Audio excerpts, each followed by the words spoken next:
Hello, everyone. Welcome to the second episode of the Get Invested podcast. I'm one of your hosts, Jordan, and the guy on the other screen there, that's my co-host, Matthias. We are jumping in to the last half of the pitch deck or the offering sheet. But before we do that, we're just going to briefly review what we went over on the first episode, which was the first half of this. Take it away, Matthias.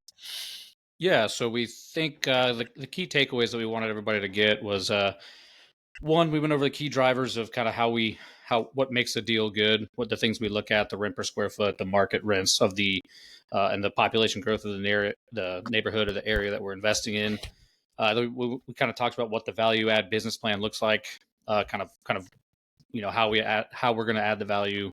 That should that's a big part of what we present when we present one of these investments. And then finally, talking about the risk, identifying what it is in that market or in that investment, and then how we mitigate it with the underwriting process. Those are kind of the key takeaways from the first part. We'll have some more for after the second half today. Yeah, sorry, my camera's going all haywire over here. Also, we do encourage you to go back and listen to the first one if you haven't yet. There was also some pretty riveting conversations about kitchens and pantries. So some pretty big tips. So we do encourage you to go back. But for now, we are just going to jump in to more of the kind of nitty gritty numbers of a pitch deck or a offering sheet, the kind of thing that, like Matthias said, this is what we give to investors or prospective investors to lay out what the plan is. And we're on the back half here where it's going to be a lot of numbers. So, get your calculators ready. Here we are. All right. So, Matthias, here's top left here. These are some of the biggest terms of the whole deck. So let's just jump in. Yeah, so the internal rate of return is what a lot of people look at. It can be kind of hard to explain, and it's a complicated formula to get it. It's basically the investment returns and how quickly they get to you is what the IRR takes into account. A better way to look at it, or an easier way to look at it, I should say, is kind of an average annual return. So let's say an investment makes 100%, let's just say a random investment makes 100% return over 5 years. So over 5 years, you take the total percent and divide it by the 5 years, you return 20% per year. That's your average annual return. It's usually comes out pretty similar to what the internal rate of return is. We use IRR just because a lot of investors use it to compare and contrast different investments and different investment types. But it's easier to explain if you talk about average annual return. So obviously 100% return, doubling your money is really good. And if you could do it in 5 years, that's a pretty good investment. It means you made 20% a year. Now, it may not always pay out like that. So it doesn't mean that I cut you a check for 20% of your money in year one. But, the bigger checks on the back half get whatever the smaller checks were on the first half, they kind of catch them up and it averages out to 20%. That's kind of what that means. Your equity multiple here is... Well, wait, before you jump into that. So the 14.1 that we're looking at here, because you were using 20 just kind of as a baseline, right? Like, yeah, that was just an easy math number. Yeah, just the easy math number. So what you said is just, in this instance, you're hoping that it's going to be 14%. Yeah. Of your money over the lifetime of the investment. 14% right. Improvement. Okay. All right. Yeah, let's talk about this multiple. I know some people who didn't think they were going to have math ever again are sweating now with this coefficient. Yeah, it really just means what we did to your money, equity multiple. So you take whatever money you had, multiply it by that equity multiple, and that's how much you have in your account now at the end of this investment. Okay. That's effectively what it is. Pretty straightforward. And simple as that. guys, Yep. we're gonna get to some actual breakout of numbers. You can see this happening on the ledger, as it were. All right. Cash on cash. What is that? Stacks on stacks? Is that like a wrap thing? That is the average checks you could expect in terms of distributions through the life of the investment, averaging 12.5% per year, which is really good. This is a cash flow monster when we underwrote it. It is now in real life too. We'll talk about that later. But so basically, that means 12.5% of on your money. Let's say you invested $100,000, we're expecting to cut $12,500 in checks per year over the life of the investment. And you can see that kind of graph is talking about the cash on cash return. So basically, the first year, very standard. You don't pay out a lot. We didn't expect to pay out a lot. We expected almost 1%. The year two, we expected to beat our preferred return all the way up to 8.5% on that first year, and then 9.1 the second year after that, or the third year, I should say. So that kind of illustrates how we expected the cash flow to be paid out to the investors. As you can see that by the end, we're making 20% per year of cash on cash return. A lot of that is impacted by the return of investor capital. We'll talk about that later too. Okay. Now, so is there any way to maybe we can get a little bit into the way in which you predicted or projected the 8.5% in year two? How does that work? We'll get to that in a later slide when it shows you Okay. the budget. Okay.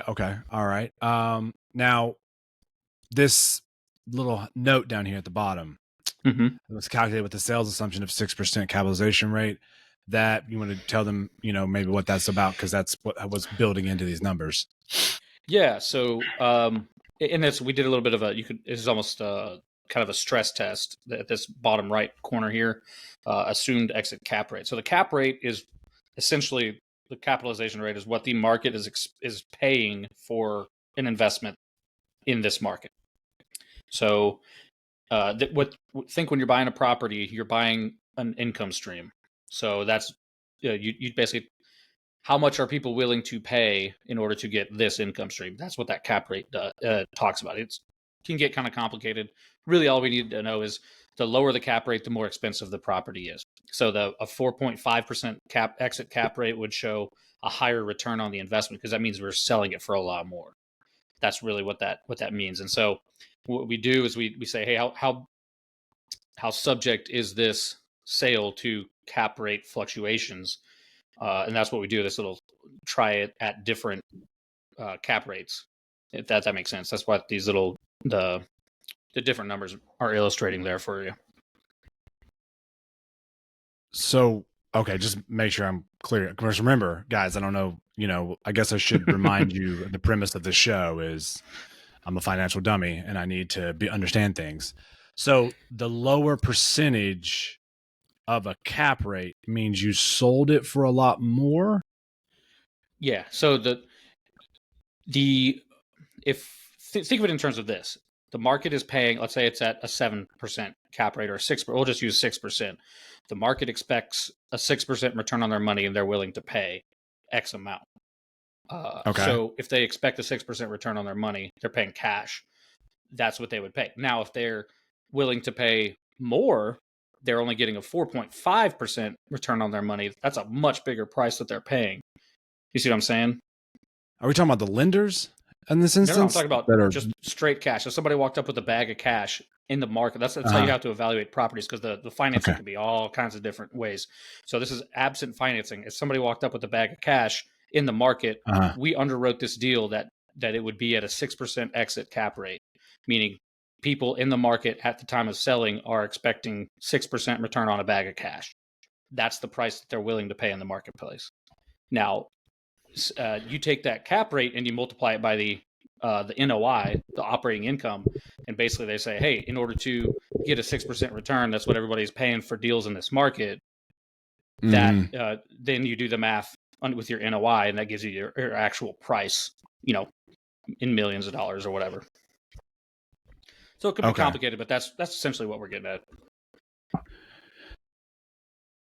Okay. Yeah, that kind of gets a little bit in the weeds, but what I mean, if I or somebody is a prospective investor, what is it that we should be looking for with that? I mean, are there any red flags or anything that maybe someone might want to know to look for? Yeah, I mean, it's worth asking, like, hey, what do you expect? What are you buying at? What cap rate are you buying at? What are you expecting the cap rate to be on exit? Something I always tell people to look out for is make sure people have a higher than what they bought at cap rate built into their plan, because assuming the market is going to be better later on is a bad assumption.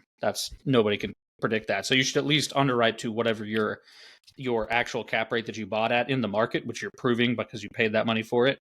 or Okay. slightly worse, which is what we did. We bought it like a 5.5 cap, and we assumed, hey, if the market gets slightly worse, we'll go to the 6 cap. Okay. All right. Okay. So that they should be looking, well, it doesn't say what you bought it at, but they should be looking to see that It there does is say expectations trending the other way. exactly. It's something you should be aware of. Hey, what cap rate are you buying at? What cap rate are you anticipating Yeah. selling at? It's an important Okay. question to ask. Okay. All right. Let's see. I think are we good on Yeah, here? we're Some of good this on this stuff we're page. definitely going to get. Yeah, I think we're good here. There's a couple things we're going to come back to. Um, Mm-hmm. as you can see from this graph, that we got some strong returns projected here, and I think that's something we're going to get into pretty shortly. All right, we got a little recap here on some of it, but take it away here with this rent and expense growth. Yeah. So this is what we underwrite. We use our model. Typically, we'll underwrite 2 to 3% expense growth and rent growth. So basically, what we're doing is we're modeling out like we're going to assume that expenses are growing. We're not going to pay the same for trash in year 1 as we are in year 10. We know those costs go up over time, especially Mm-hmm. right now. Inflation's hitting everything. So, but we also the market. We're anticipating this market, and we were right so far. Rent growth of 3% over their life. This is what anybody who shows you projects into their model, their projections more than a 3% rent growth is that's you're getting a little bit risky, and you start to depend on future things that aren't happening yet for the performance of your investment. So we underwrote relatively conservatively here for these, and we 18 Yeah, month because reposition period. 3% Sorry, go is, ahead. I mean, that's essentially a basic. That's like the kind of standard inflation of a good economy kind of growing. So, Yeah, and we we actually already know in this project there was going to be renovations where rents would be brought up to a certain market level. So this seems like a very conservative number. it is, and we expect the rent growth projected for the market are significantly higher than that, but we underwrote to 3% to use our projections and our numbers to kind of give us some padding in case for whatever reason rent doesn't increase like we expect it to. The reposition period, that's basically just how long it takes. We expected, well, in this, how long we thought it was going to take us to get rents from where they were when we purchased the property to where we wanted them to be, where they should be in the market. So that obviously the rent growth of that period is going to be significantly higher than the 3%, but that's not really rent growth. That is us getting it up to where it should be. So, and Right. Okay, that's true. we underwrote that for 18 months, taking us to get to where it should be. In reality, we did it in a year. It took us 12 months, or even less, really. But so that was it was a conservative number, and I'm very glad that we did that. Yeah, because I feel like we're basically at the 18th month point right about now, right? Or Yeah, we? pretty much. No, we're yeah. I was trying to remember. We're about 19 months right now Yeah, because we and bought in how long has it November. been? I mean, they've been at repositioned what for how long now? So about 6 months. Okay, yeah, Yeah. very cool. All right, so let's we got sales assumptions. That's again projecting out, but then the sell comparables. What are we looking at here with these comparables? Yeah, so this is current in the market at the time of we bought it. What people were paying per unit, that's Mm, 122,000 per unit. Obviously, we paid significantly less than that. We paid just under 100,000 per unit. So we were buying at a discount to what the market was paying, and the average total price. That's just saying the size of deal that people are buying. So there's some much bigger deals and some smaller deals, but average total price is actually right in our ballpark. We bought for just under 5.5, and then the sale cap rate. So at the time of purchasing, the average sale cap rate was at 5.23. We talked about we underwrote it at a 6% in case the market got significantly worse, or not significantly, but like the market was worse. And then the average occupancy um, was 97.6 at the time, which is a very, very strong market. you sound like the average place like this had almost complete Yeah, tenancy, essentially. Yeah. these are apartment complexes that have sold in Hattiesburg in the recent time period at the time of we purchased. Yeah. Oh, yeah. For anybody who's jumping in late, this is a deal that's in Hattiesburg, Mississippi. It's a property that Capital Velocity Investments bought in November of 22. And one of the kind of reasons that this was an interesting one to use is because this is the one I saw and the one I invested in. And as we talked about last time, I looked through it and some of it made sense and some of it I'm not entirely sure what that means, but since I've known Matthias for 35 years, I was happy to invest, but that's not going to always be the case. So we need to know our ins and outs, as it were. So let's talk about this estimated value at exit, because that is a projection of an operating income in 10 years and then this price in 10 years. That was the Yeah. thought at the time, right? So let's talk about that and where that's at now. Yeah. So basically, we underwrote with all our projections and what we thought we could do. That our exit NOI would be 443, and at that exit cap rate of 6%. That gives us that price of roughly 7.4 million. That it's highlighted in blue there. So that's what we underwrote. It was conservative, and I think it was quite conservative. I just did the numbers from May of this year, and if you annualize our collections from May, we brought in about $67,000 in May of this year. So that annualized, that puts us at collections of actually we'll talk about that on a different slide. But the our NOI right now is of 555 annualized. So that's a significantly above that right there. It puts us our valuation right now is roughly 8.5 million at a 6.5 cap, not even all the way down at a 6 cap. So we're conservatively, we've already beat our projected numbers. We'll talk more Yeah, about it on the next slide. Yeah, and we're in year 2, and this is projected year 10, so Yep. it's looking pretty good. But yeah, I think let's move on because we're going to circle back to some of this. But so as we said earlier, let's look at this slide here because this is kind of what Matthias was talking about earlier about if you invest as much as what you get. They lay it out here. This is a good slide for us to sink our teeth into. Yeah. So those numbers that we talked about on the percentage returns per year over the life of the investment, this is a kind of a graphical depiction of what that looks like for a $50,000 investor and a $100,000 investor. And basically all we did was we plugged in our projections and used those numbers at that investor. So this is what we projected to pay out to people in year one. If you're $100,000, we'd pay out just under that 1%, the $858. But in the next year, we'd beat that 8%, $8,383. And you could see, and so on and so forth. And then in year 5, for refinance to pull capital, that's what it looked like. So you'd be getting that return of capital. That's that the row that's blank. But in year 5, it's for the 100,000, it's 82,000 there. That would be the return of capital that we wrote into the system because we knew by then we would refinance and be able to pull capital at a higher valuation of the property. And then at the end is the sale and return a little bit. A lot of people have probably refinanced on their mortgage and understand that for the most part, but I mean, maybe just go into the refinance and how that's like a basic kind of move of this type of investment. Yeah. So you buy the investment at a discount, like we talked about. You add the value, you get the stabilization up, and then as soon as you can, you refinance at a higher valuation because you've proven that the property is now worth more because it's producing more rent and more income. So then you can take that to the bank and say, "Hey, my property's we bought it for 5.5. It's now worth, 8.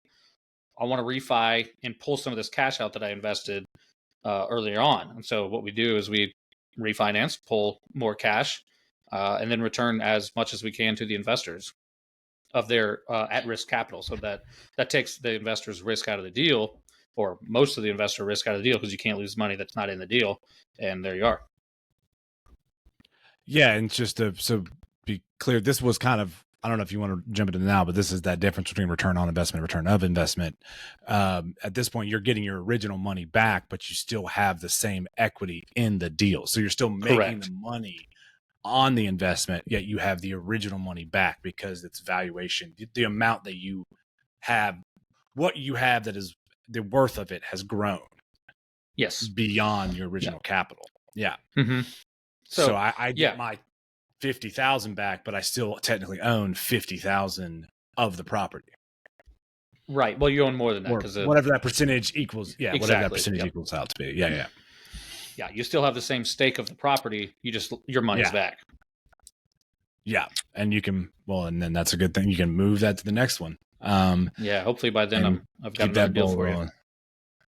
Absolutely, absolutely. So the bottom of the screen is just not redundant, but it's just a reiteration of some of the numbers we've already seen, Yeah, and we see them at like one more decimal point out. So there's not changing; it's just adding an extra digit there. So um, don't be confused by that. So now I did want to point out though, and that you can go into this, that year 5 is kind of like the standard of a 10-year deal, but it doesn't have to wait till year 5 to do the refinance if the valuation has grown so much already. So, I mean, I think that's something that's clearly a situation yeah. here. The goal is always to do it as fast as possible, right? Because Mm. I want to get investor risk down to as low as possible, as fast as possible. And plus, everybody can reinvest, and now their returns start skyrocketing overall. That whatever that original pile of money is can now work a lot harder in multiple things if I get the money back to them. But yeah, we conservatively, very conservatively, thought, hey, by year 5 we will be able to pull cash on this. Uh, Obviously, we're probably going to do it this year, so it'll be at least by the end of year 2 we'll have it started. Already talking to the lender on it, but basically, we underwrote. So the sooner you do it, the better the returns are going to be for people, and obviously the less risk. But the better the returns are, the faster we do it. So these we're beating all these numbers because we did it faster. If that makes sense. Yeah. Yeah. And I mean, not only is it great for investors to get their money back and be able to do something else with it, reduce the risk of that money, but it also, everyone's incentivized because the management company and the people who are putting together these deals and executing these moves, it helps them out in the back end too, because then you've already given the money back to the investors, and the rest is going to be that 70-30 that we talked about at the last Yep, pod, where the amount of money that they make in that 30% is going to go way up if they've already given the investor money back. So exactly. it's a Then I win-win, can start paying win-win. myself.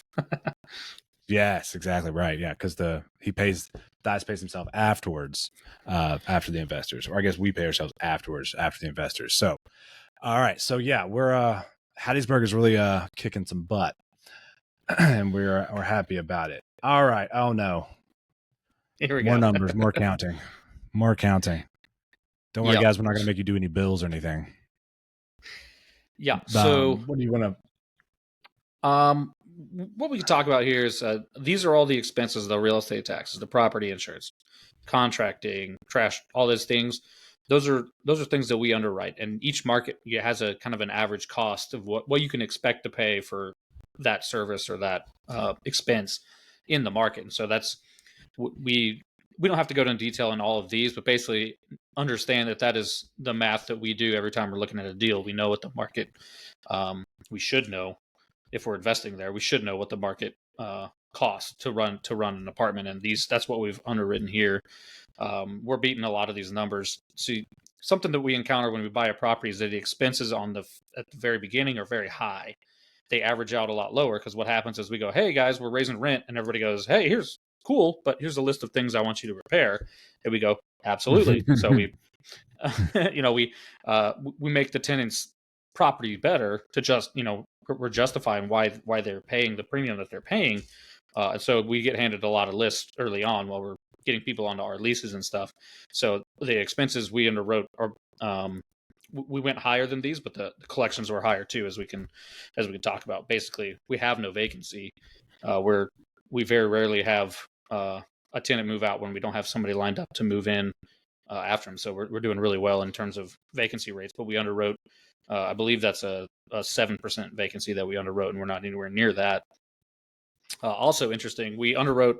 If you see year 2, that's like the stabilized rents. We wanted them to be 12.13 average across all 55 units.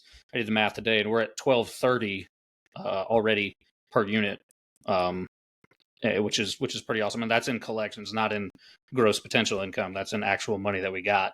So after vacancy, we're still beating that number, which is pretty awesome.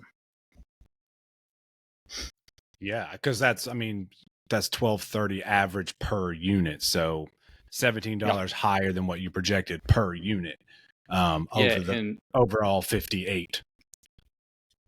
so Yeah. this gross potential income number is before vacancies backed out of it. So after vacancy, we're still beating our projected number of 12. So we're the gross potential income on ours is about 1,300. So we're significantly higher. Yeah. And so one of the things that I was wondering, I want you to clarify here is it's interesting that all of these numbers are exactly the same from year 1 to year 2 when we know stability wise that's not probably going to be the case. So what's up with that? Yeah. So what we do is a way to conservatively underwrite is we did. So there's some costs that are fixed, meaning they're going to be the same price year over year, roughly. Or there's some costs that are variable. So as income increases, those costs go up. What we did is we took the year 2, the stabilized expenses, meaning they've adjusted higher at some of the variable costs, and then we backed them left into year 1 as just a way that we didn't expect to be it's a way to be conservative, basically. So we took the higher expenses and applied them earlier than we expected to pay them as a way to caution to back off our numbers, if that makes sense, and kind of make it seem like we were prepared to pay the higher cost even though they hadn't hit yet. That's kind of what we like to do. Yeah. So, I mean, everybody knows that a lot of things are going to go up, variable costs. That's just the nature of, I mean, you can all see the kinds of things that are on there, trash, electric, landscaping, etc. So we all know those going to change, but what you're saying is that you guys assumed that they were going to get more expensive. You took the more expensive number and then put it earlier when you weren't actually paying that much and budgeted them. Yeah, exactly. So we didn't think we would pay this much, but kind of a worst case scenario type thing to make sure our numbers were conservative. And obviously we're doing significantly higher already. Yeah, and this is what Matthias was talking about earlier when he said that the NOI was 555 annualized from, if you basically extrapolate from May's numbers, they're beating it by 38%. What their number was for year 2, for exit, what they projected. Yeah. So, for year 2, but we're already this is beating year 2, exit not year 10. Yeah. Yeah. But still, year 10, you saw that last slide. It was in the 400s and it's already in the 500s. So the property's doing excellent. So talk to me briefly, because I love to pick on jargon. What's this T24 thing about? Where's the T in the 24 coming from? Trailing. T is for trailing, and 24 is 24 months. So those are 2 years right there. Years 1 and year 2. 24-month number. Okay. Why is it trailing? What does that term mean? So technically, we probably shouldn't have used T here. It should have just a 24-month budget. Really would have been a better way to say it. Because when you're buying a property, when doing research on a property, you ask for a trailing 12, which is basically an income a year income statement for the property. You want to look at income and expenses over the past year. You ask for a trailing 12, a T12. So we did 24. Sometimes you ask for 24. It depends on what you're trying to do. And then on the right side, you said T6. That was the actual trailing 6 months that we got from the previous owners at the time we wrote this. So trailing is just basically means what it has done. At this end point, looking back, here it is. Correct. Yeah. Yep. Now, is there a T1000? Because that's a pretty dangerous Android robot, I've heard. That's true. Yeah, I heard he's coming back. Yeah, well, I know. If they can reboot that franchise for like the 8th time, they will. Okay. I think one of the biggest things here is to point out, and you can elaborate on this, but if anybody has been following along and you've been talking about conservative underwriting this whole time, if we can see the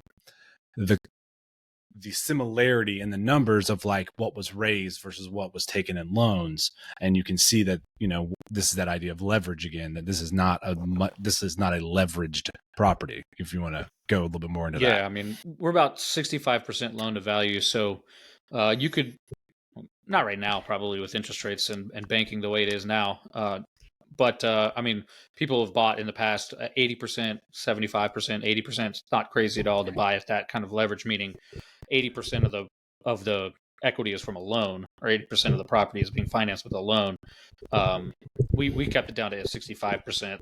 We didn't want to. What that does is it leaves you in a strong equity position. It's very hard to, if you're only financing 65% of the property, you lose 10% value of the property. You can still pay off the note. That's kind of what you're protecting against. Of note, also, we didn't even end up. We projected we would need about 2.3 million of investor equity. We ended up only doing just over 2.1. So that in a way that really juices the numbers too, because there's less investor money deployed to get the same piece of property. So your returns are going to be even higher than those projections, just based on that alone, even if it performed exactly according to projections. These Okay, are yeah. the uses of funds here. Yeah, this is basically just what we use all the money for. There's all the things that go into closing, all the basically what we do whenever we buy a property is we want to have reserves. We want to have we take on the loan, and then we bring equity. So all those things together, that's kind of what we're illustrating here. Is you don't care too much about it. You just, one thing you should check as an investor, though, is the capital improvement budget and the reserves. Make sure that there are some reserves being accounted for in these numbers as Yeah. well. Right. Is there any kind of ideal percentage that we should be looking for? Or, I mean, because in this one, I mean, it's 83,000 in working capital and reserves versus how much that's been raised. Like, that's a pretty small percentage. How are we supposed to look at that? Exactly. A lot of people do it in per unit, dollars per unit. So some people think it should be 100. Some people think it should be $1,000 per unit. We were relatively conservative with 83,000. But I mean, if you have $1,000 a unit, it also depends on the type of financing. It really, so the answer is it really depends. But ask the question, be like, hey, what kind of reserves you're carrying and why? That's what I would Right. ask, So because it could be all sorts of different scenarios. this is about somewhere between like 13 to 1,500 a unit. It looks like, essentially, probably more like 13. Okay. Because this is essentially, we have on hand the money to fix problems. Yeah, when you buy it, you want to be able to cover the the mortgage payment, to cover significant expenses of or deductible. God forbid, storm or something happens, or a fire right after you close. You want to have some reserves to be able to pay the insurance deductible, to be able to get the just to cover down whatever happens. Right. You know what? Actually, that just reminded. This is for another episode, I suppose. But you did just actually have to deal with the nature, act of God aspect of property management. Not on this property, but recently. The tree. Yeah, the Yeah. phantom windstorm that knocked down a tree on a property. Yeah, that's always fun. I mean, I'm still going ghost, but we all have our fears, I suppose. Could have been. Poltergeist. All right. Let's there's just a couple things to talk about here. I think the big things, we've talked about cash distributions. I mean, Matthias can go a little bit more, because I know he loves to talk about the ability to distribute, and he's got some numbers for that, I know. But I think one thing that a lot of people might wonder about are two things here at the top. And one of them is something that's core to the business, which is the sponsor investment. And that's something I think would be great to elaborate on. And the other one, I think a lot of people would be interested to know exactly how they come up with a minimum, and why there is a minimum to invest in the first place. So let's start with you are the sponsor, right? So Collateral Velocity is the sponsor. So let's talk about what this means, this commitment. So every deal that I do, I invest at least the minimum, and in the past, significantly above the minimum investment that I'm asking investors to bring. One, because I think the deal is great and I'd like to make a lot of money on it. Two, because I would never ask investors to deploy capital where I'm not willing to deploy capital. It's as simple as that. So in this particular deal, we're about 20% of the investor equity across me and the partners that we, Zach and Milt, the other guys that we partnered with to take this deal down. So between the three entities, my company and those two guys, we brought in well over 15% of the total equity of that cash, the 2.1 million that we've raised. And then the minimum investment. So the SEC, the type of offering that I bring is a 506B offering. You don't really care about that. Other than that, accredited and non-accredited investors are allowed. All you really care about is that there's an unlimited number of accredited investors. I can have 100, 150, as many as I want of them, but I'm limited to only 35 by the SEC, 35 non-accredited investors. So basically, I take the amount I need to raise and I divide it by 35 and see what that minimum number is. Uh, that's one way I come to it, and then I kind of base it on. I'm confident I can bring X amount of capital from accredited investors, which don't count against that 35 number, and I try to get it as low as I possibly can to let as many people as possible into these deals. And the bottom line is that at some point, um, I have to cut it off to make sure that I get to the actual raise, because we can't buy anything if we don't get to $2 million, or in this case, it was like 1.8 is what we needed to close, which we did, but that's basically what I'm fighting against when I set a minimum to any particular investment. Yeah, and I mean for those who are looking at minimums and understanding, well, there's just certain criteria to become an accredited investor. It's income, net worth. Is Yep. it somehow a history of investing too? Like if you've done this like so many times or something? I forget. Is that one of them? No, it's you could be if you work for a company that is an investor, then you could be certified that way. It gets real complicated real quick. Basically, if your net worth is $1 million or higher, you're an accredited investor. Or if you make $200,000 or more a year, then you're considered an accredited investor. Those are the kind of the baselines. There's some other tweaks that go into it, but that's the bottom line.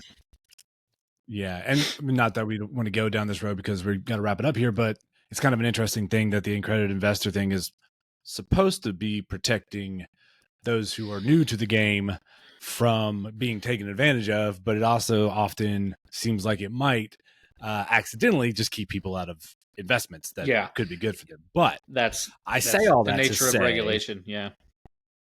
yeah, sometimes, yeah, there's going to be a double-edged sword. I say all that to say, though, we're trying to give everybody tips when they're looking at these kind of things. If the minimum investment is 25,000, say, for instance, I don't know, it depends on probably your relationship with whoever is your agent or whatever, but I do know that there are ways in which you might be able to get in if you don't meet, even if you don't meet that minimum, depending on how the deal goes down and how many slots they have available, et cetera. I mean, speaking from direct experience, I know my father was, granted, he had a little bit special connection, considering he's known Matthias since he was born, but he slid in under this minimum because it was possible to do.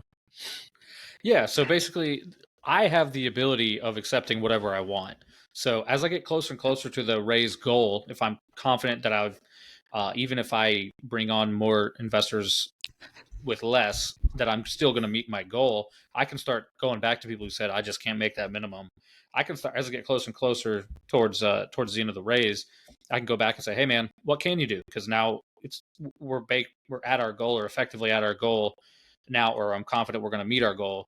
Now I can start bringing people in, which I really like to do. Is my little brother has been in for, I think he did 5,000 in this one. At the end of this one, I was like, hey, whoever wants, come on, let's go. Was that Jared dude or Mm, Jesse? Jared. Yeah. Yeah, there you go. I mean, you got to get started somewhere, right? What was that? We had that newsletter we sent out, some like start small and early, better than big and Absolutely. late. Yeah, Exactly. yeah, absolutely. Okay. All right. So, I think that's about, I think this is it right here. This is the final slide to talk about. Not sure there's too terribly much that's too pertinent, but I mean, if you want to just, I do know you wanted to talk about distributions a little bit, and just what people could expect if they go in on a deal like this. Yeah. So basically, there's two types of distributions. This does a pretty good job of breaking it down. Basically, you get a return on your capital and a return of your capital. Basically, so if I'm distributing from operations, that's cash flow that goes towards that preferred return. That's a distribution from operations, distribution on a return on your capital. So your money's invested. I'm paying you. Think of it as dividends. Then a capital event like a sale or a refinance, that's when I return actual capital. That's when the big checks come in. So it could be above your, it could be more than what you invested, but it's a capital event when I refinance or sell. That's basically, and that's a return of capital, if that makes sense. Yeah. So I'll put maybe in a little bit more layman's terms. Essentially, the capital events is you are actually getting that lump sum or part of that lump sum you invested in the first place back. The other one is basically you are making part of the income from the operation. Uh, so Yep. so one of those can continue forever as long as the property is owned by Yeah, your exactly. investment. The other one, you're only going to get that back once. Not necessarily. Well, there's going What to be could more, happen right? Yeah, is that's true. it could do multiple refis. This business plan wasn't really for it, but you could do multiple refis and keep returning as much capital as you want in a capital event, and keep doing Mm, that in perpetuity if you wanted to. Just keep refinancing and keep doing more, pulling more and more cash as you're getting the distributions from operations as well. And that's why these investments are so good. yeah, and then of course, when in the event that there is an exit, like in this instance, year 10, supposedly, when you sell, that is also going to be a big capital event where all that is made will Exactly. be distributed based on what is said there about the after the preferred return, the 70/30. Exactly. Yeah. All right. I mean, I think the things at the top are pretty clear, but essentially that is how the people who put the deals together get paid. That's Yep. the that's just what it is. Also, they're the ones who are either, well, we have nice people in Hattiesburg who do it for us, but if someone's got to keep up with these properties, it's got to apply, it's got to run applications and credit checks and all that stuff. Yeah, that's property management. That's something that we that's just considered an expense of running an apartment. Is paying for the management. This these fees up here are paid to my company for managing the asset and for signing on the loan, taking the risk of the paper and all that. Yeah. All right. Well, that is all we got for you today. I mean, I did want you guys to see how Matthias did not treat his wife very well and somehow made her picture all blurry. And there's the people he's been referring to, Zach and Milt, also partners in this Hattiesburg um, deal. But that's all we got for you today. We are going to start. We started with the key takeaways from last episode. From now on, there's going to be at the final slide as we get out of here. There's going to be key takeaways from the episode. If you want to write any of that down, also anything that we talk about, any slides that we show, anything like that will always be available in the show notes. So we really appreciate you guys hanging out with us and learning a little bit about real estate investment today. This has been Get Invested. I'm Jordan. That's Matthias, and we'll talk to you guys later. So yeah.